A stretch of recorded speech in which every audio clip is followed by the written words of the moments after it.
becoming cold-hearted. So the question is that Nishan Prabhu is feeling that he's becoming cold-hearted. And so is that the sign of spiritual progress, or what is the, or otherwise? I think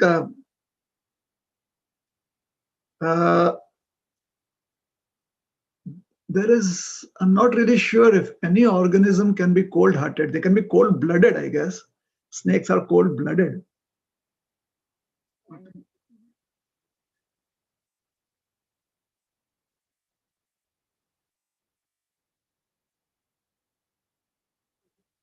Yes, okay.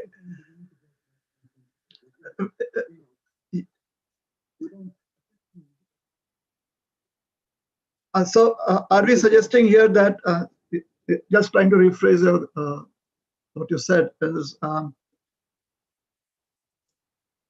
someone is becoming insensitive, and you're saying that you're just putting yourself in that context, that you're becoming a little insensitive. Is that a sign of spiritual progress or not? So are we suggesting that we are becoming insensitive towards others, or insensitive about one's own needs too?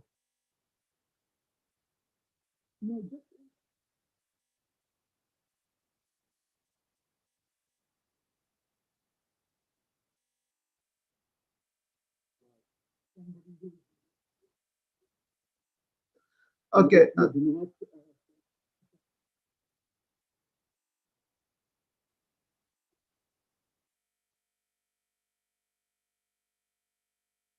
Right.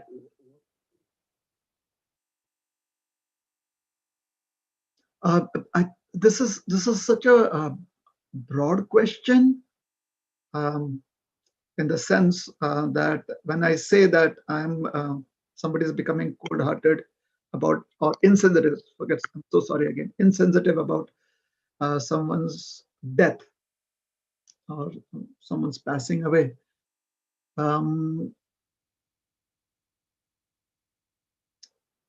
So is that a sign of spiritual progress? I would rather want to understand if one can actually be insensitive about someone's passing away. I'm just trying to open up the discussion.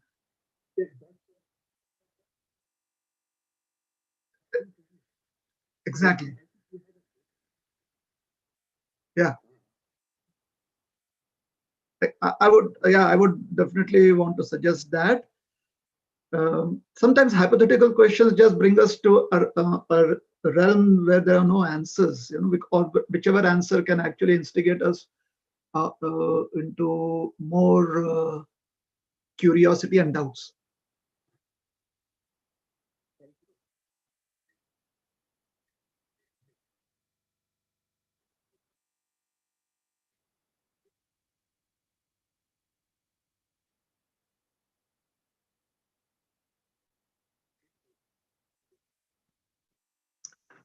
Well, you started it off, Prabhu. I said you should have answered the question. Damodar Hari Ji. No, Nishan. I'm saying about Damodar Hari Prabhu. He should have answered the question.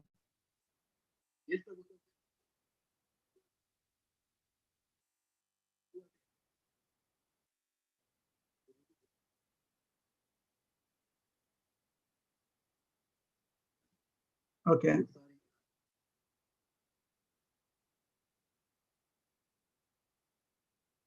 It's perfectly all right. I'm just trying to be a little over smart here and pull someone's leg.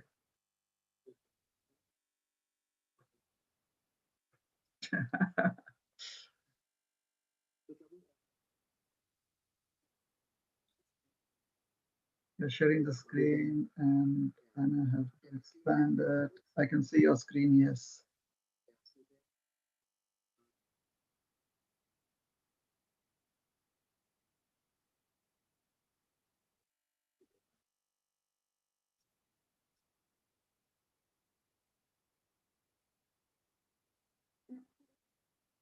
Hare Krishna.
Okay.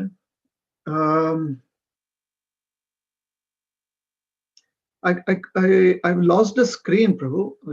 Did you share the screen? Okay, yeah.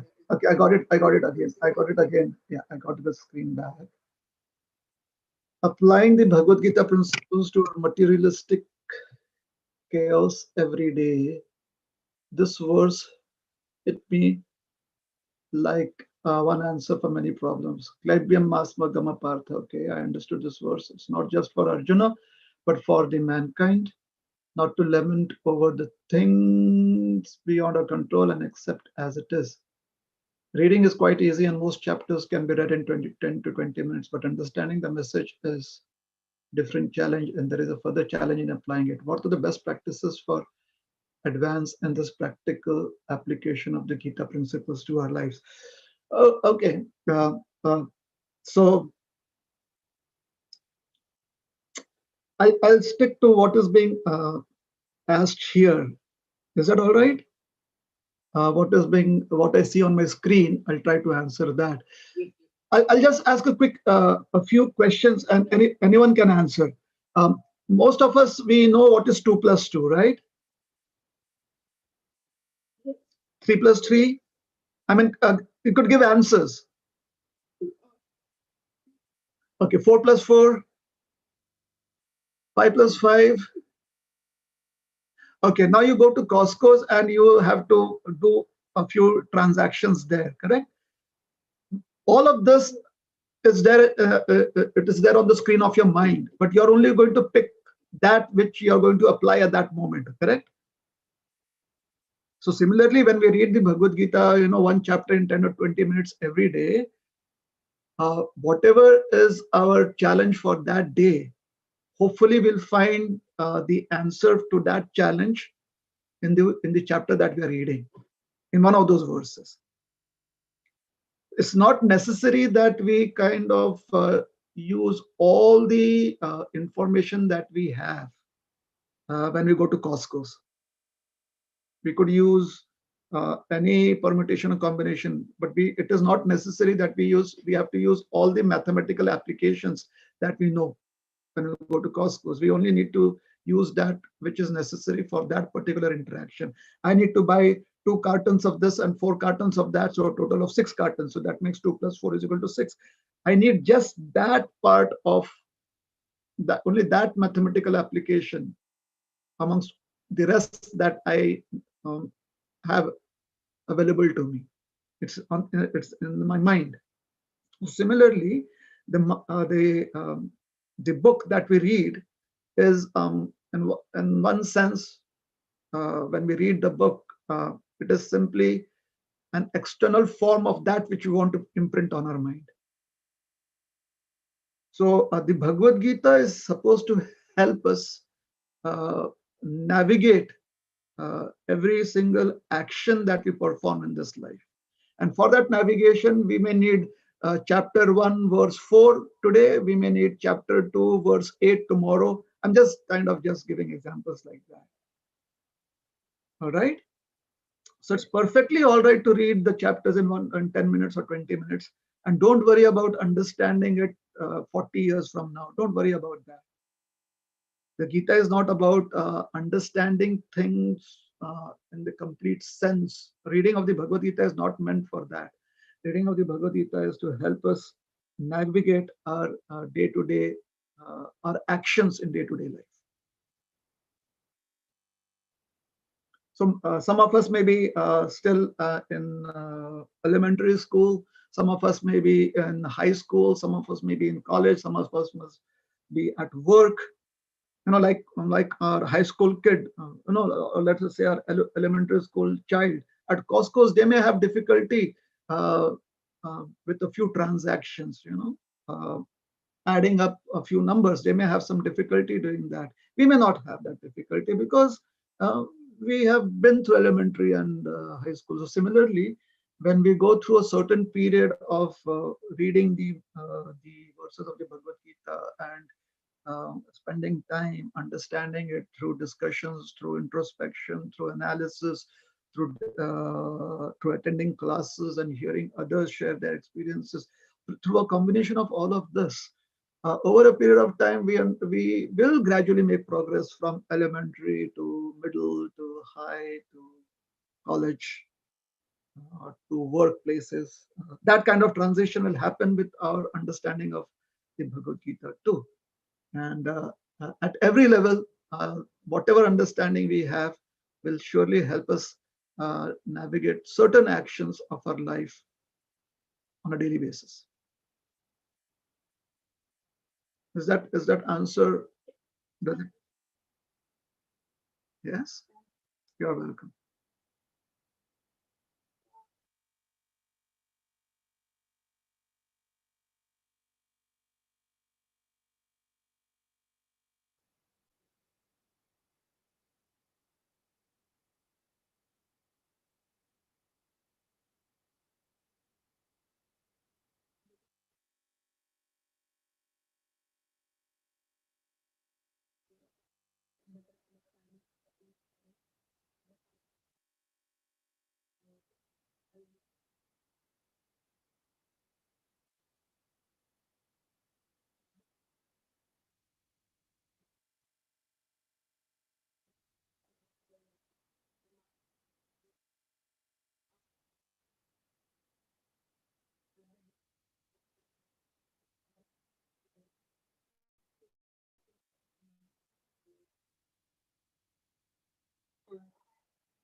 Okay, a few of the terms that you have used here. Consciousness is actually Chetana, and if needed, I'll try and describe some of those too.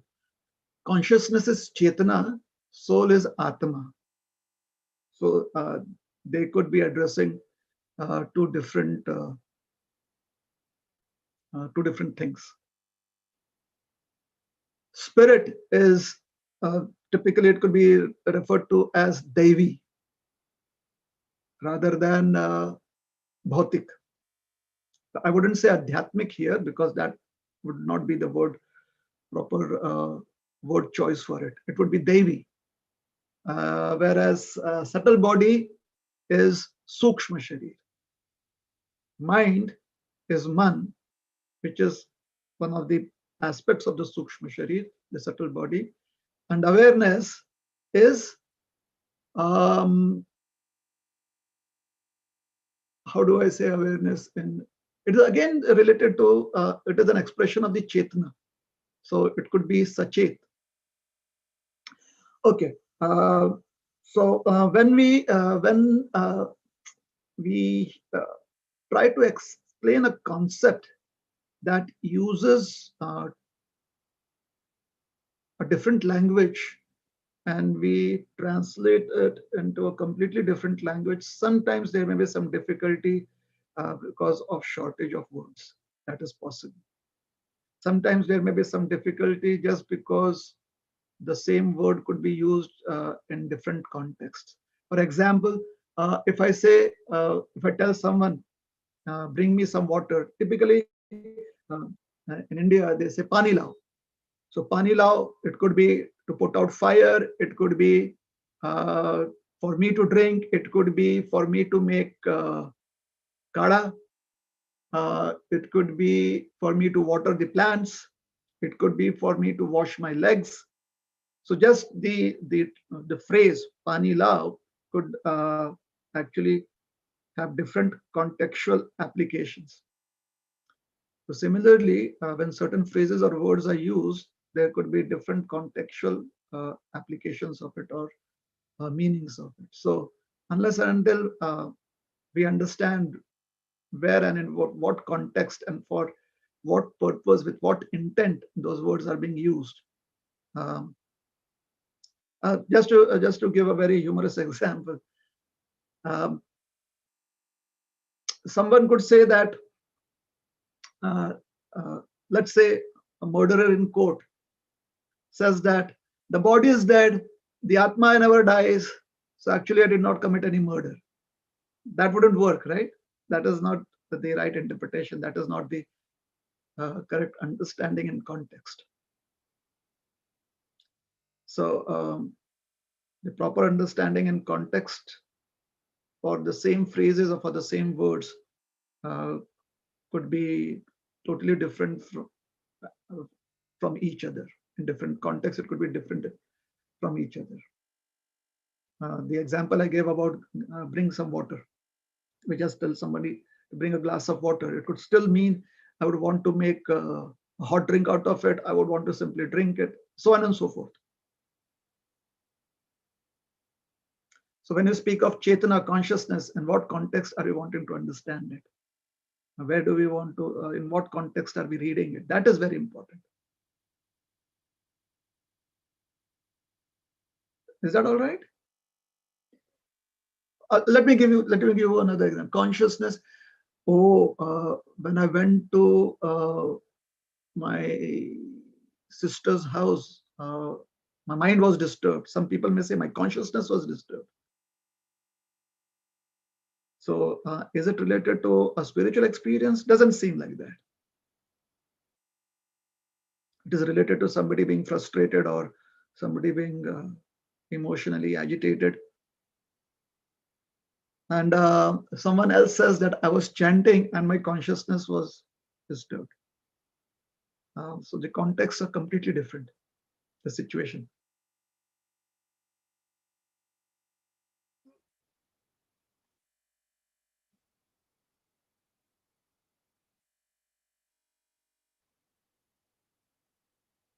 Spirit. I said spirit. Spirit, the spirit, the Sanskrit word for it would be Devi.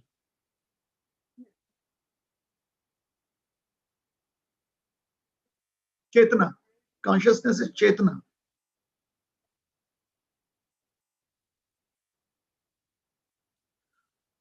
The way people use that word, that is what I'm saying. The use of it.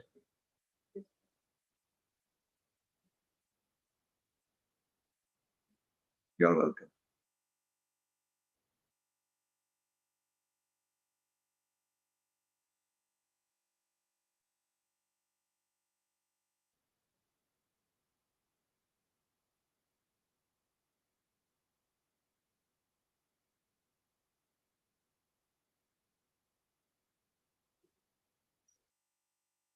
This is question number. Okay, there I see something. How to choose a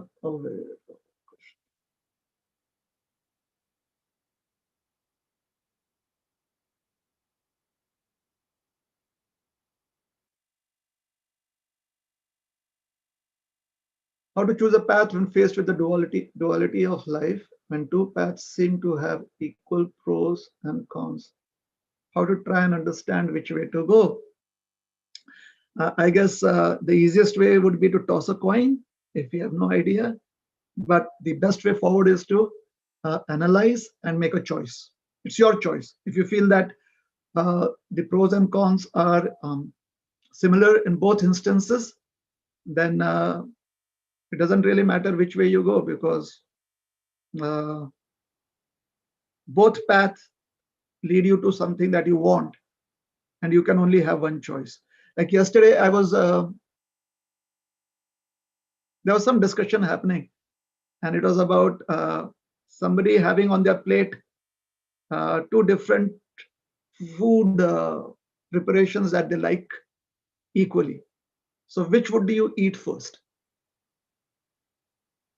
So it has to do with what would be the lingering taste in your tongue, and which would you want to be more favorable towards. So this confusion, this dichotomy, but then you have to eat only one at a time.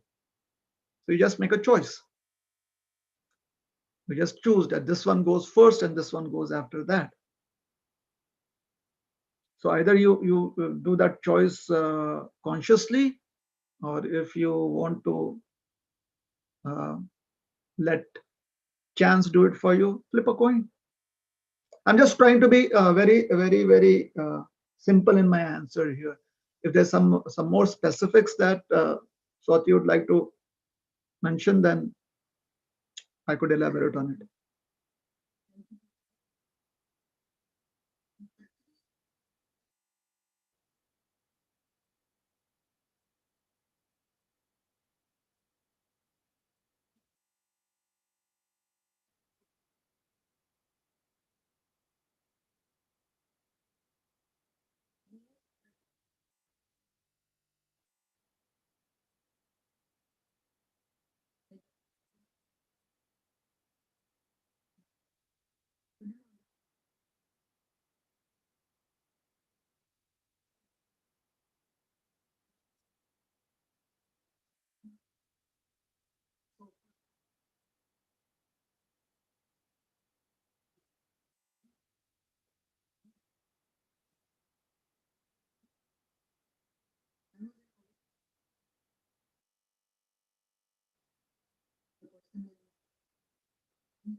Okay. Um, well, before I say something that appears to be very harsh, let me say things that are more palatable. Uh, Being considerate, trying to be helpful, well, all those qualities are needed. If and you and any other person must be having that if you are in a position where you have that kind of authority, that kind of clout, let us say. And obviously, you will be using all of those tools to try and make a good decision. Now, coming to the harsh part,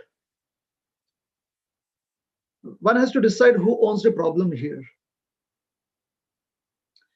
Now, let us say if the person that you're reviewing had been mm, had acted or behaved in such a way or had performed in such a way that uh, th- that somebody who's assessing them has immediate clarity. So hasn't that person made it easier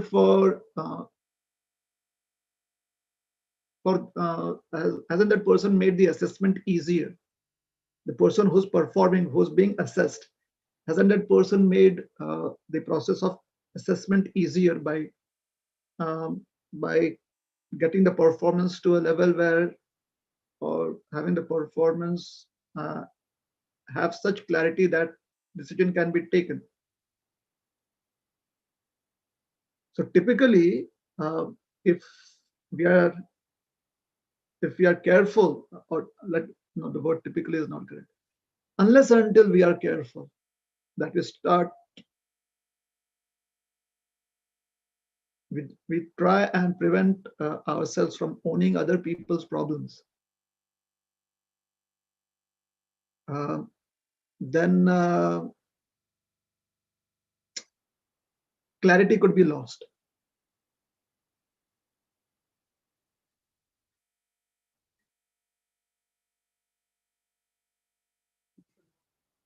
Only in very exceptional cases, only when there is a pandemic, one should try and when I say pandemic, I mean very, very exceptional cases, which is called as apatkalin sthiti, emergencies. One must try and perform one's responsibilities and be careful to avoid owning others' problems unnecessarily. If we own others' problems, then we are actually, in some ways, we may be inhibiting their growth if they are not able to own their own problems.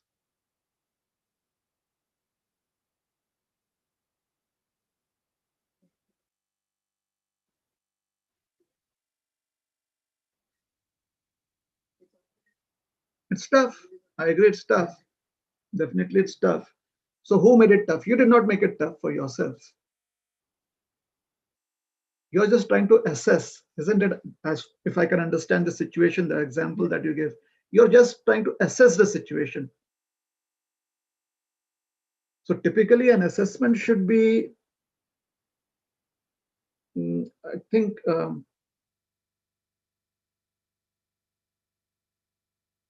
very objective. An assessment should be very objective.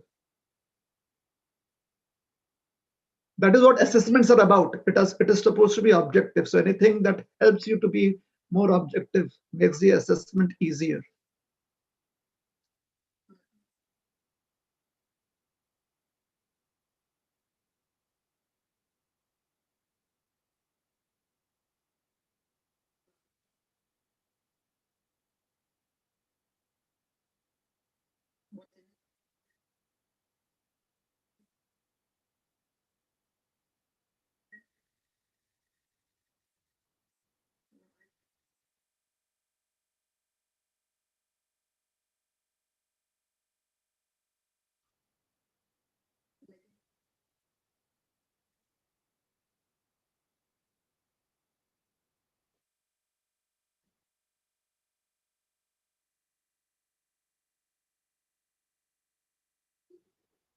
Okay.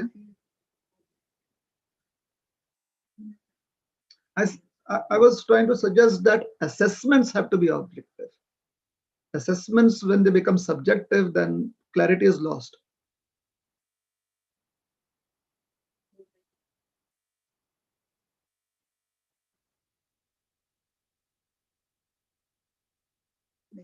The situation where you're saying that somebody is being assessed, you're assessing somebody's performance and it could cost them their job. Is that what you're saying?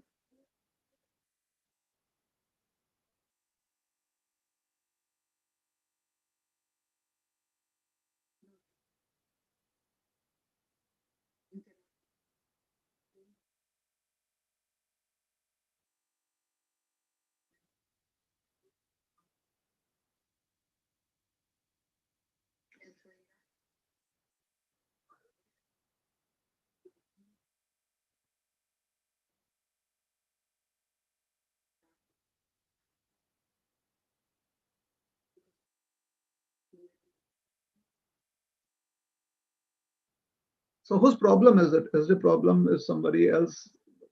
When you have situations like that, various people have various agendas. So who owns the problem? If we can narrow it down to that, it becomes easier. And once who owns the problem is decided, then assessments can be a little more objective.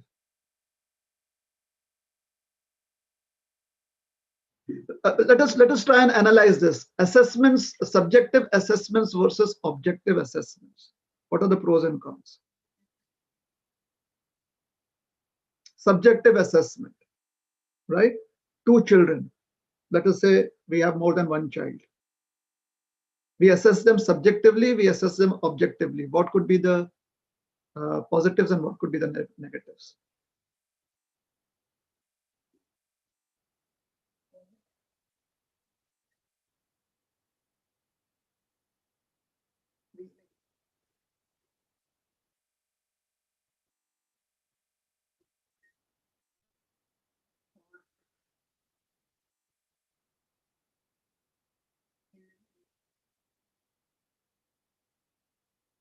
Yes, correct.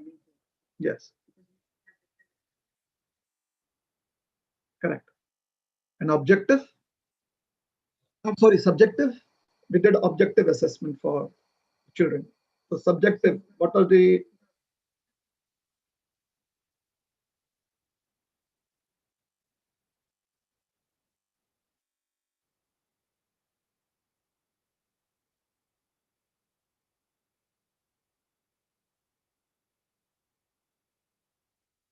um, so are you suggesting that objective is sans compassion?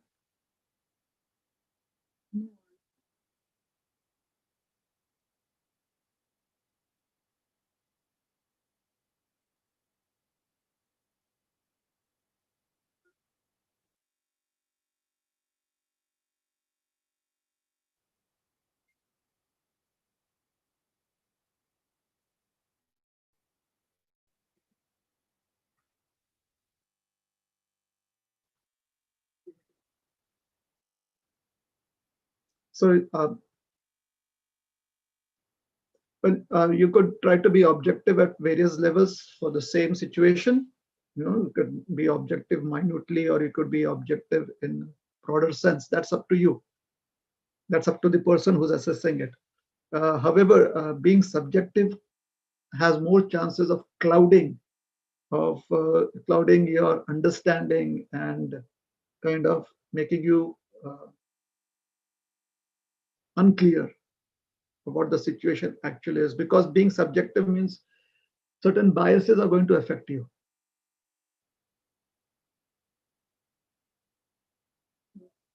But objective, you can try and be objective very minutely, or you can be objective on a broader level. If you want to, let us say, you can apply compassion and try to be objective in a broader sense. It will help you. I think what objective does is helps you have clarity more than subjective. When you speak of assessment, when you speak of relationship, it's different. If you're trying to assess a relationship, when you're trying to analyze a relationship, objective is good. When you're trying to establish and maintain a relationship, subjective also has to play a part, because biases help. Does it make sense? So when you speak of assessment, that is why I said for assessment, it seems that objective helps us have more clarity. So if we are objective, then it also helps us understand who owns the problem.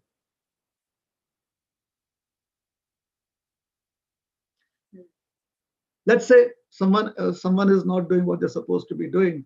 We understand that they're not doing what they're supposed to be doing, and the third person tells us that you should go and that they are superiors. No. However, if you are that is not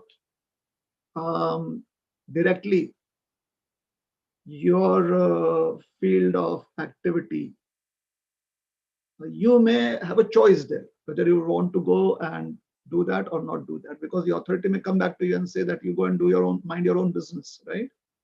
Because that's not your zone. It's not where you're supposed to be assessing things. So at this work scenario, somebody else may have some agenda. So you have to try and see who owns the problem. Do you own the problem?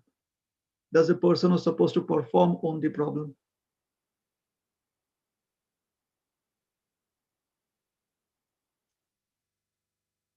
All right.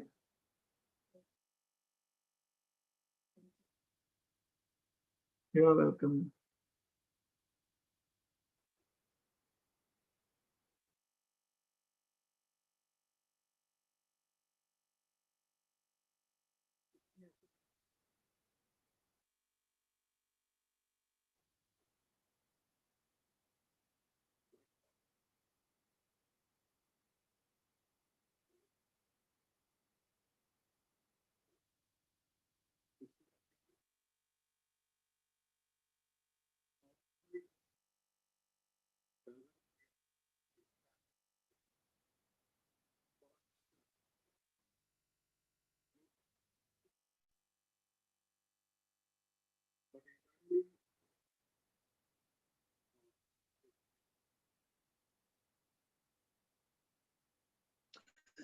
Okay.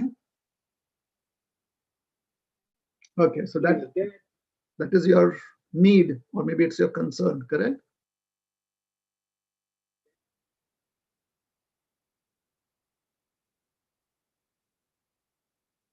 Okay. So let's suppose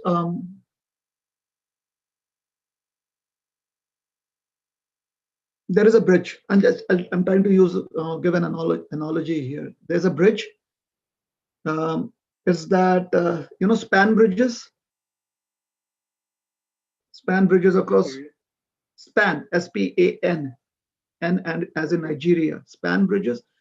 Those bridges that kind of only have pillars on either ends, and they are hanging in the middle. So those span bridges, when you uh, take your vehicle across it, there is some vibrations in it, because there's some weight, so it's going to go up and down.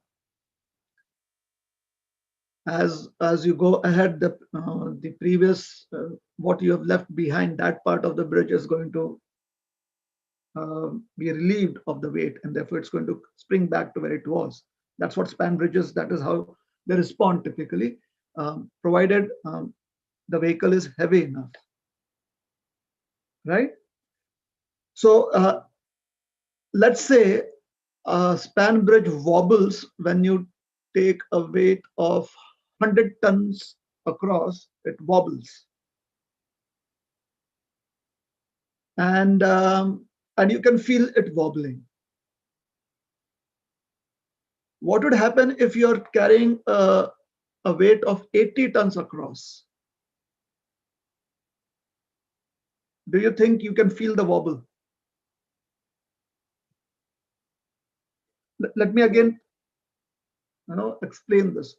A span bridge wobbles, and you can feel it wobble as you're driving across when you're taking a weight of 100 tons across, which basically means 100 and 100 plus. You'd feel the wobble.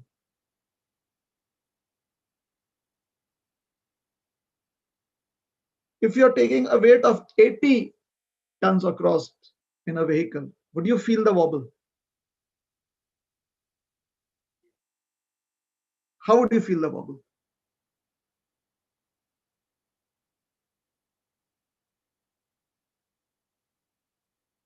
Would you feel the bridge shaking? Let's say the bridge shakes when you take a weight of 100 tons across and 100 plus. What I'm trying to say is that when you take weights of less than 100 tons across, the weight of the bridge itself keeps it stable.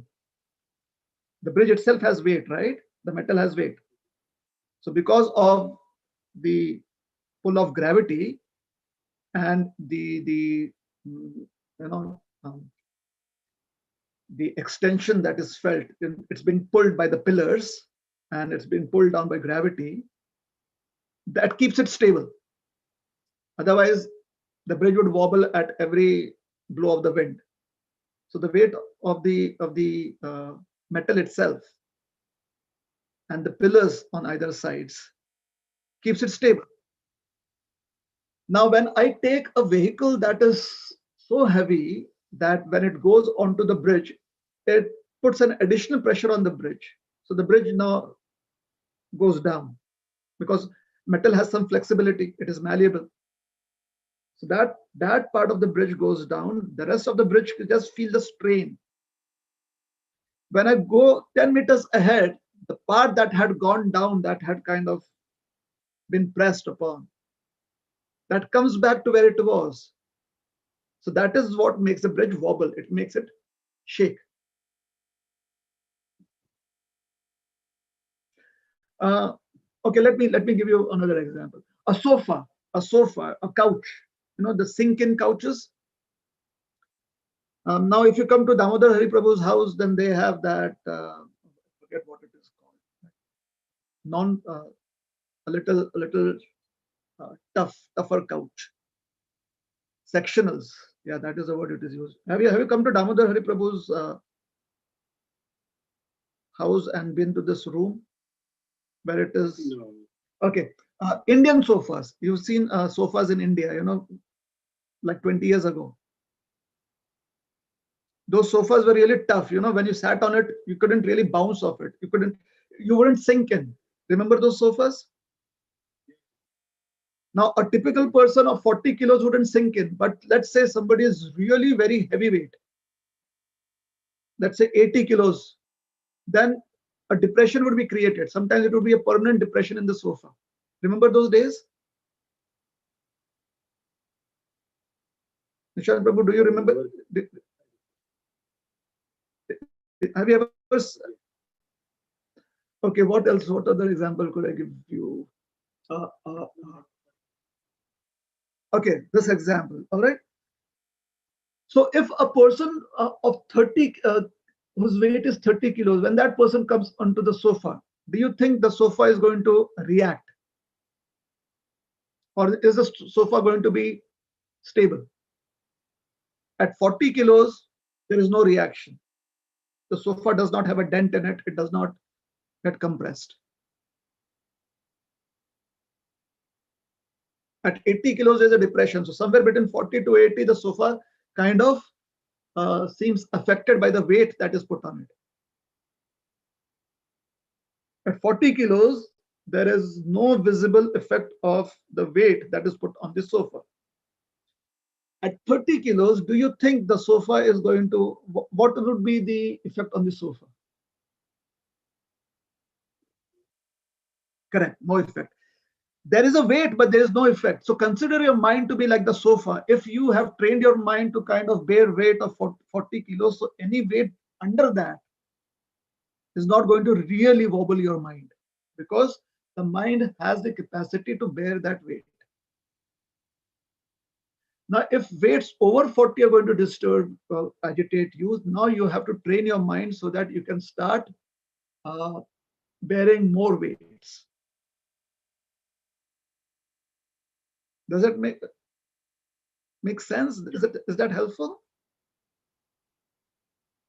So if your mind has been trained to bear challenges that are 40 kilos in weight, so any challenge that is below 40, sometimes life will throw challenges at 30 kilos of weight. Sometimes it will throw challenges of 25 kilos of weight.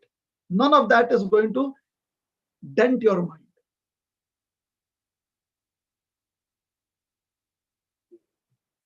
So trying to make the mind stable does not mean necessarily that the mind has to be empty.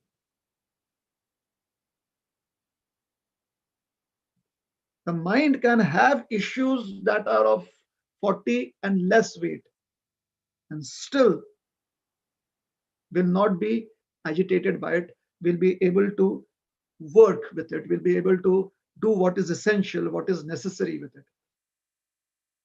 Spiritual practices are about making your mind so capable that when challenges of different weights hit you, whether it is happy challenges or challenges that you like or challenges that inflict pain on you, whichever challenges, when we have developed our mind, when we have developed this mental strength to such a level that we can live with those challenges, we are able to go on with whatever is needed to be done during those challenges without being diverted, without being distracted, then we are making advancement spiritually. Spiritual advancement does not mean that the mind becomes uh, lifeless. That is an incomplete or incorrect understanding of spiritual maturity. So when we speak of the yogis in deep meditation, we are not saying that it is the incorrect interpretation of that is that they have made their mind zero. The correct interpretation is that they are training their mind to sustain through the challenges of sitting in one place, not being distracted by sound, not being distracted by light, not being distracted by hunger, because these are all pains that come. Not being distracted by smell, that is not a pain, that is a distraction, which is an attraction actually. If they smell something that they like, they should not be distracted by that too. So when somebody sits down in meditation, they're training their mind to become strong enough not to be agitated by these challenges, so that when they go about doing actions in life, their mind is not affected.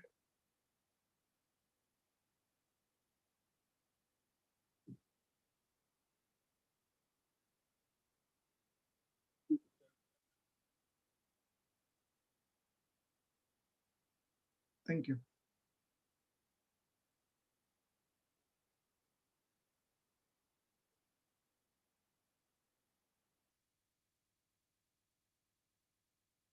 Are there some questions, some other questions too? Okay,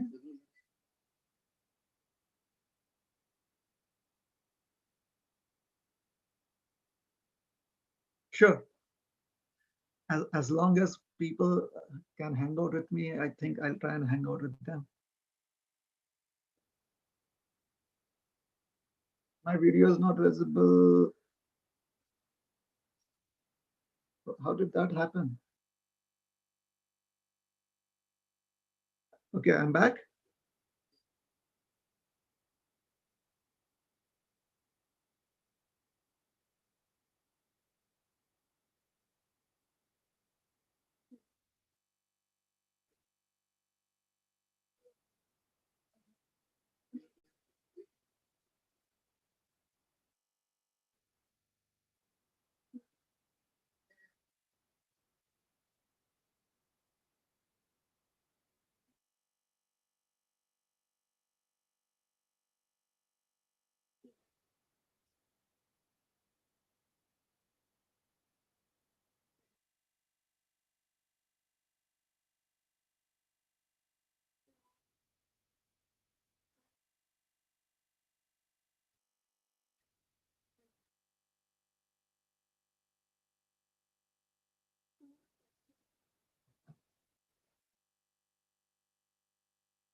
Um, Typically, when I first of all, I'm very happy to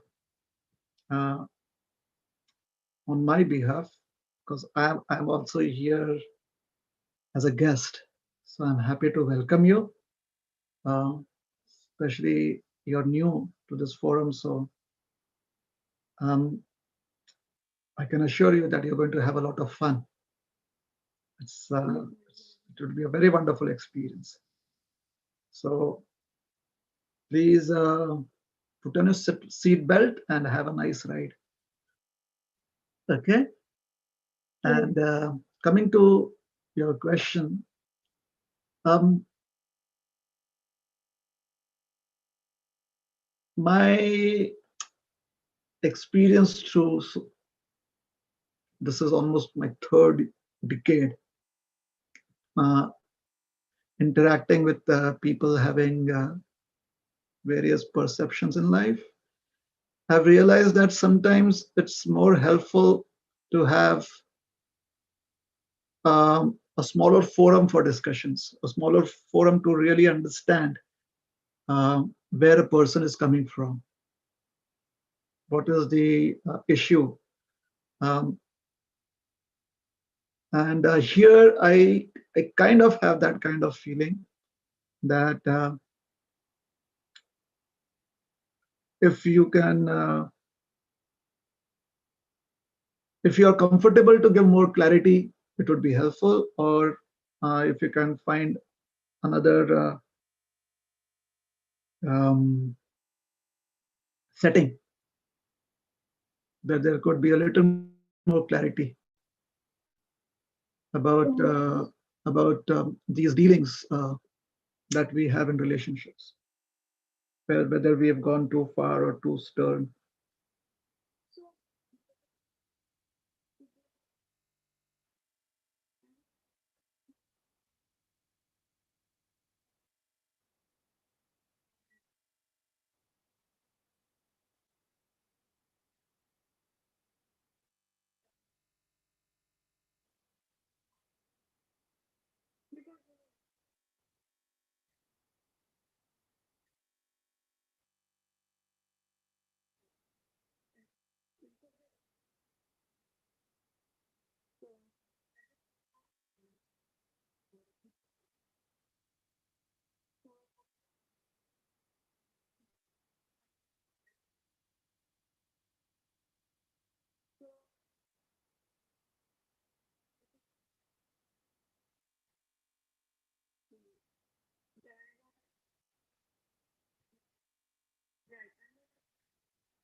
Um, okay, let me work with just what you gave me.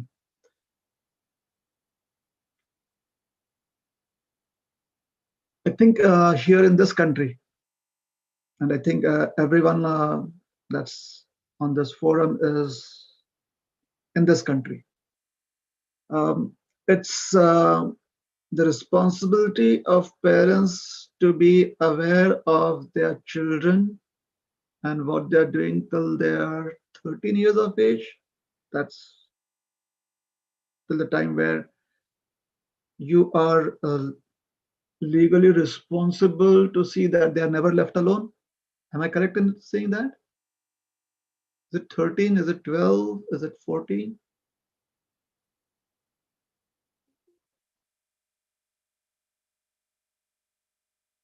So 13 is when. So 12 till once you turn 13, um, you have the facility, at least legally, you have the facility to give them some space. Um, So up to 13, parents can try and lead them by taking their hand. After 13, uh, you can try and lead them by pointing out the direction that you feel is the best both for you and for them. But all you can do is slowly just point out the direction to them, and also start living with the fact that their hand is no longer in your hand. So you cannot pull them to the direction that you feel is where they should be going. That is considering what are the norms here in the country that you're living. Is that all right?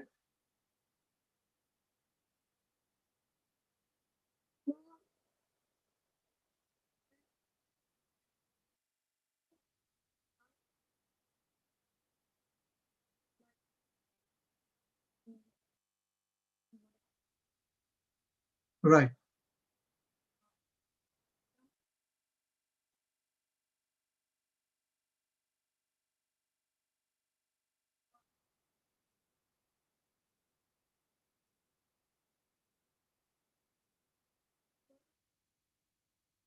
Okay.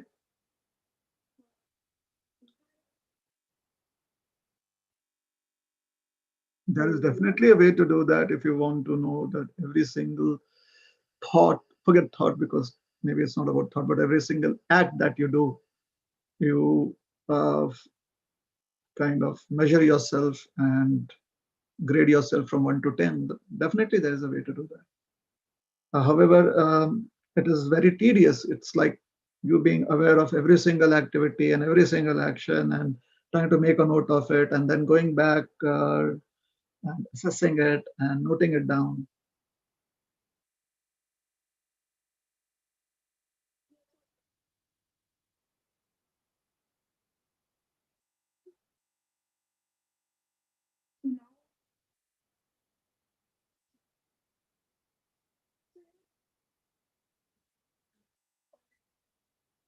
That is how it is. The more details that you have, the more complex it is, or let us say, the more intricate it is going to be.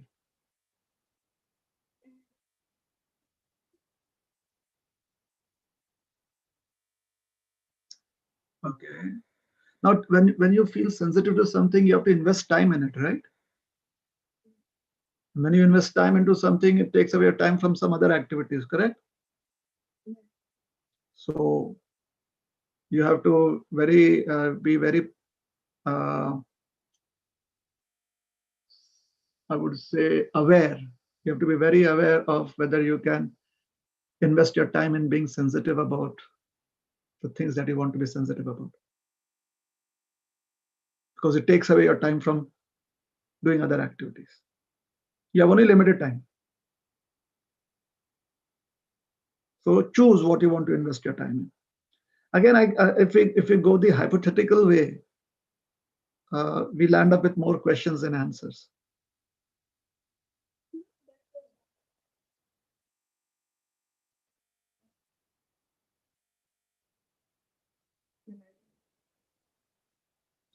By the way, I just because I suggested that there is a way doesn't mean that I'm saying that that is a correct way or the wrong way.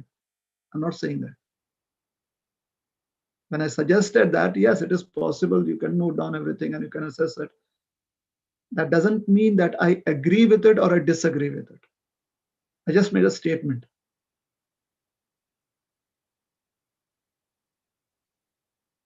All right?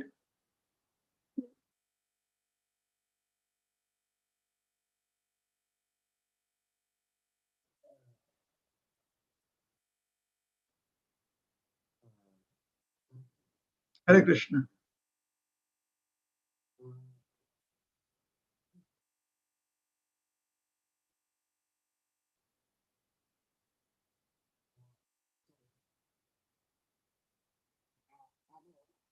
Yes, yes.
Okay. Um, no, no, no. It is a very, very appropriate question. Yes. So please don't feel apologetic about it. It's a very um, your question is acceptable. You asking that question is acceptable. So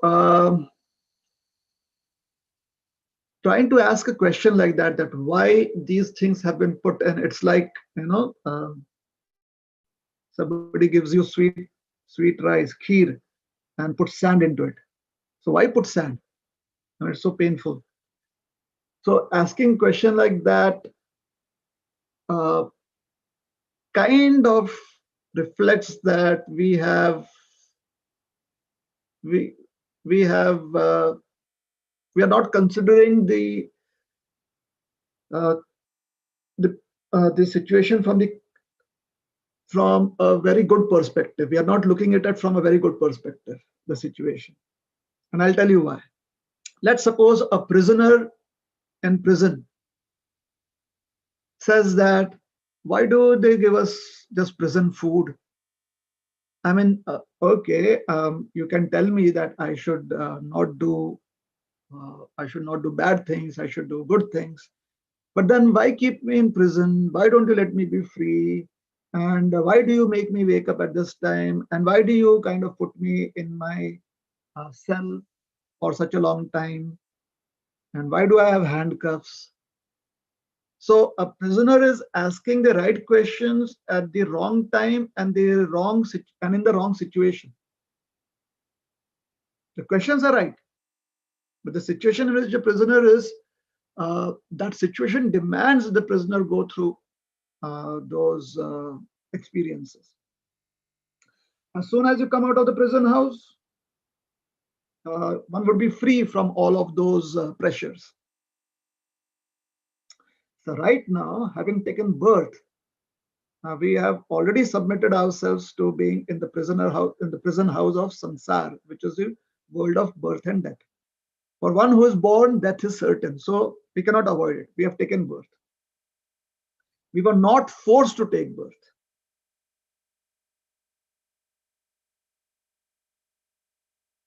All right. Is that helpful?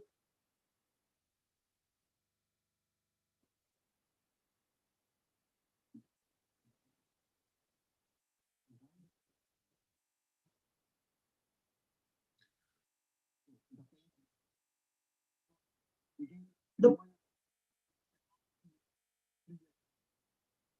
well, it, that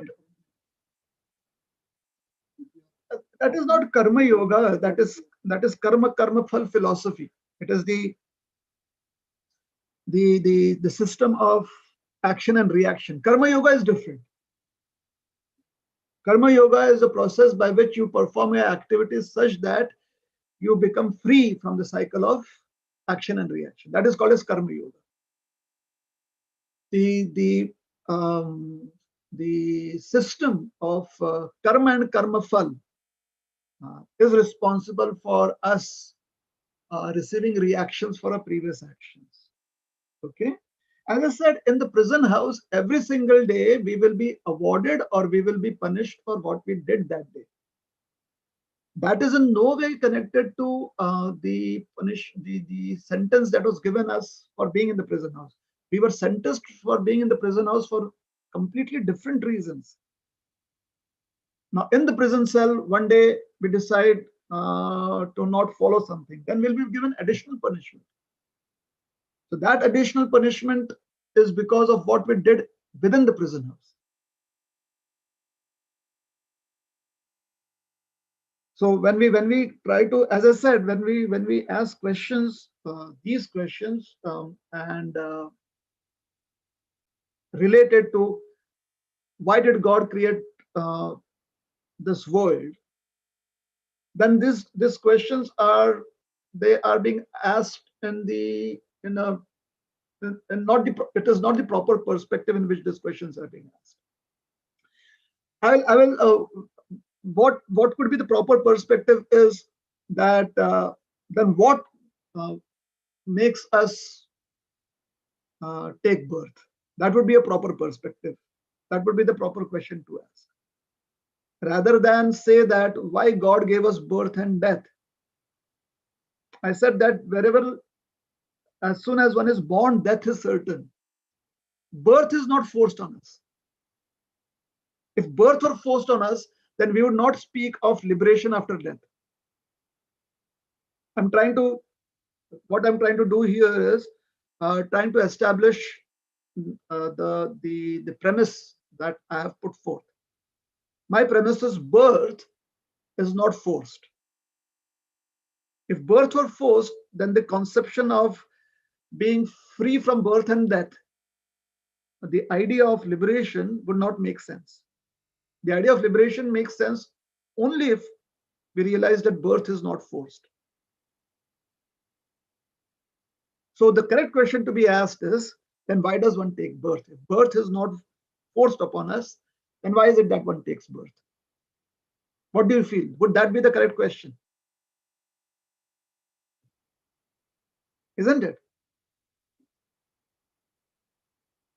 So why do we take birth? The reason is taking birth is like a sentence being, it is like sending a person to a prison house. So we must have performed an action that made the judiciary send us to the prison house.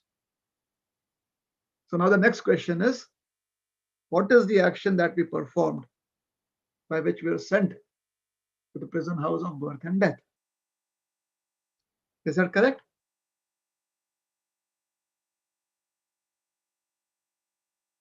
Would that be the logical right question? So what is the action that made the judiciary give us this sentence? That action is called as misuse of independence.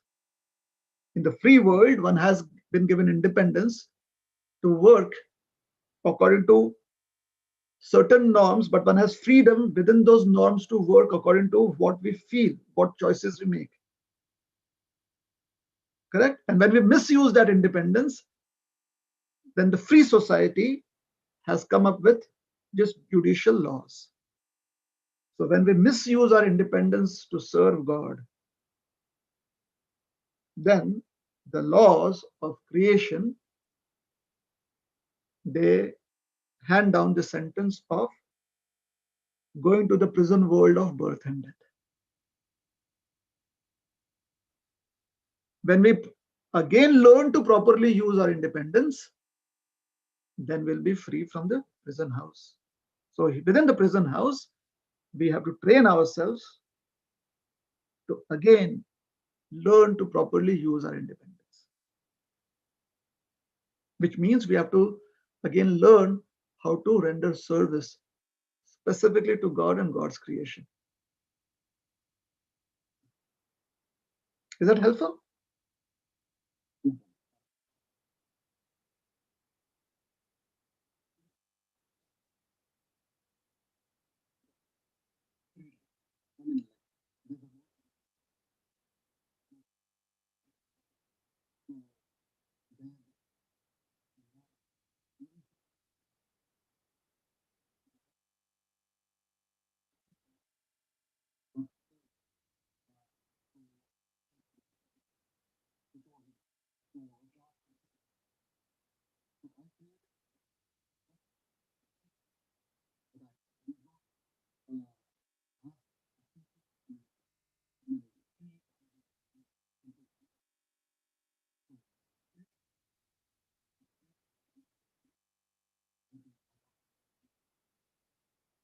Thank you.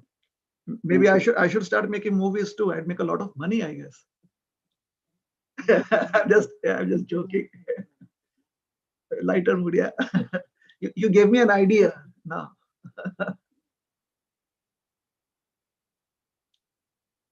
Thank you.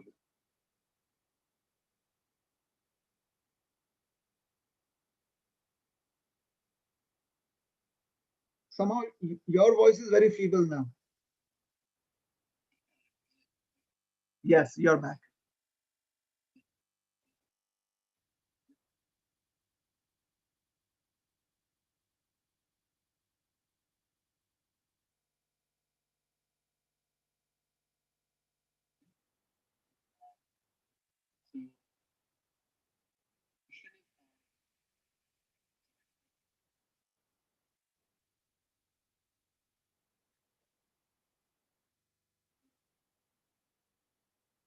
Damodar Hari Prabhu, can I chastise you?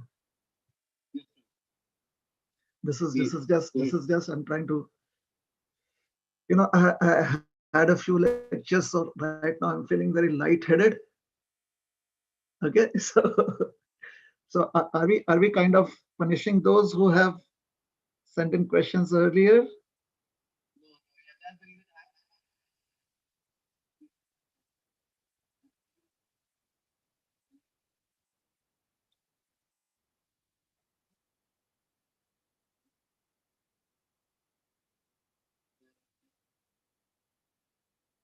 Sure. Yes.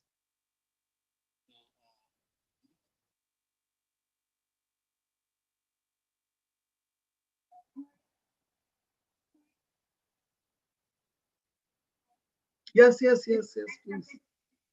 Yes.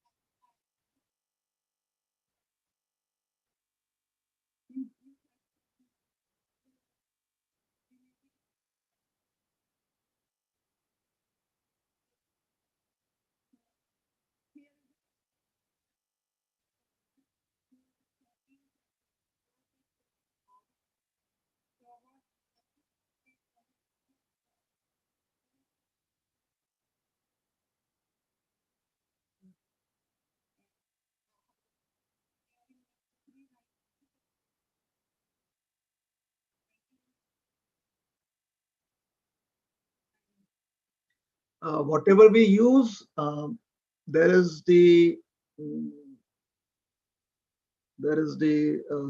strong need for it to be remembered, and whatever we don't use, there is a facility given for us to forget that.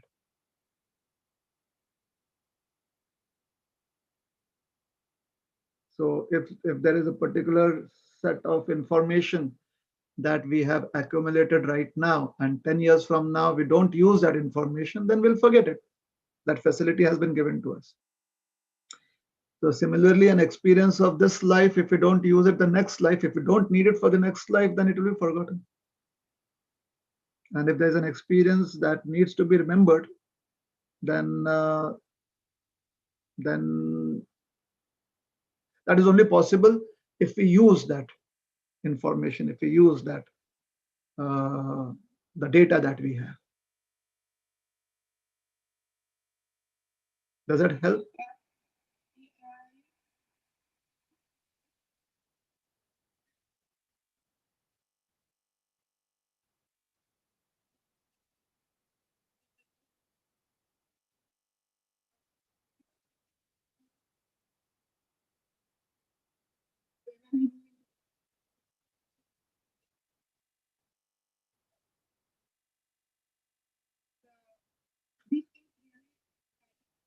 So are you asking about your spiritual credits?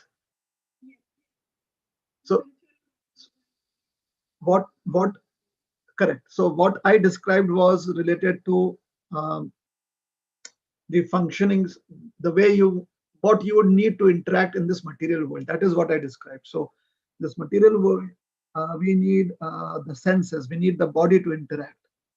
So whatever data is in use by the body, that data will be remembered this lifetime, and if it is in use the next lifetime, it will be remembered the next lifetime. Generally, it doesn't happen like that. Typically, all the data is kind of lost and it is not needed because you are born again, you're born as a baby, so you don't need that kind of data. So you forget everything. And so that is for the body. Now, spiritual credits that you get that is in relationship to the awakening of your spiritual consciousness. So the awakening of the spiritual consciousness is not affected by use or misuse. See, awakening of consciousness is like cleaning the dust of a mirror. So if you have cleaned the dust of the mirror and you have not accumulated any more dust on the mirror, then the mirror it will take lesser time for you to clean the mirror in the future. Correct? So similarly, when we are cleansing our consciousness, we are removing the dust away. So whatever dust we've removed in this life, and if we have not put on more dust, if we have not put on more coverings, more ajnana, then the ignorance or the ajnana, the covering over the chetna or the consciousness becomes thinner. So that is why it is said that spiritual credits are never lost.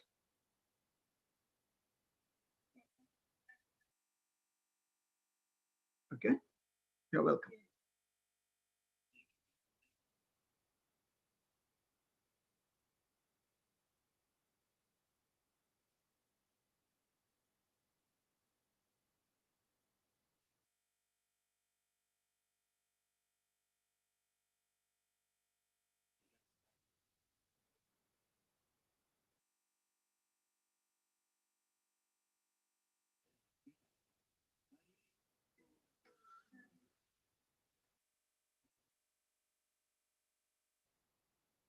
Hare Krishna. Thank you very, very much. And I wish you all um, a very, very happy life. Hare Krishna.